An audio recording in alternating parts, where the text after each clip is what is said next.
اهلا يوتيوب، عاملين ايه؟ بتمنى تكونوا بخير. اهي كده يا جماعه، انا لبست اهو، والمفروض ان انا دلوقتي هنزل بقى وهحاول، يعني لو عرفت اصور لكم هشوف، يعني هعرف اصور لكم جوه ولا لا.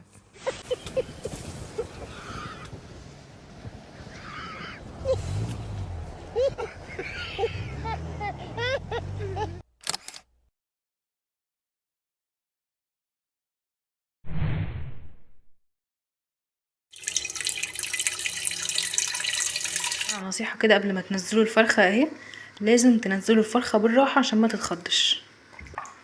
يا جماعه احنا هنعمل النهارده الفرخه بوديكير، تمام؟ المفروض يا جماعه هنحط شويه خل على الفرخه عشان نشيلها الجلد الميت اهو كده. بعد كده هنحط معلقه ملح عشان نعمل لها تقشير ونشيل الجلد الميت. يا جماعه اهو، يا جماعه البقسماط الفراخ الكريسبي اللي عملتها.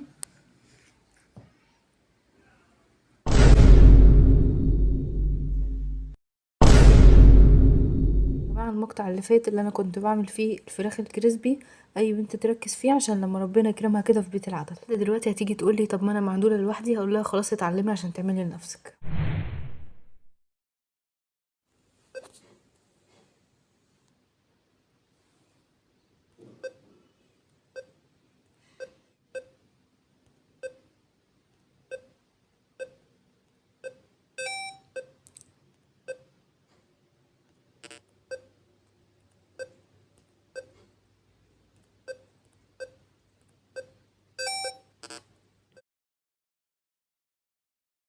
ودلوقتي يا جماعه هكلمكم عن كريم في اخر الفيديو كده.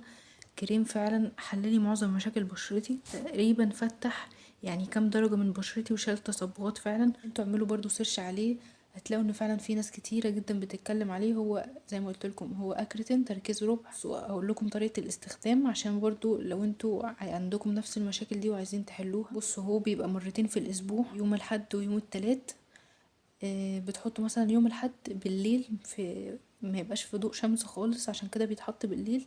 بتحطوه لمدة 20 دقيقة، مش اكتر من نص ساعة. وبعد كده بتشطفوا، بتحطوه على الاماكن اللي فيها تصبغات او حبوب، او لو انتوا وشكم كله فيه تصبغات فبتحطوه على وشكم كله. وبرضو عايزاكم تشوفوا كام فيديو على اليوتيوب عنه عشان برضو تعرفوا اكتر. لو انتوا مثلا صغيرين في السن شوية ممكن ما ينفعش ان انتوا تحطوه، او لو مثلا بشرتكم جافة كده، فبرضو اعملوا سيرش عنه عشان تعرفوا اكتر لو عايزين تشتروه.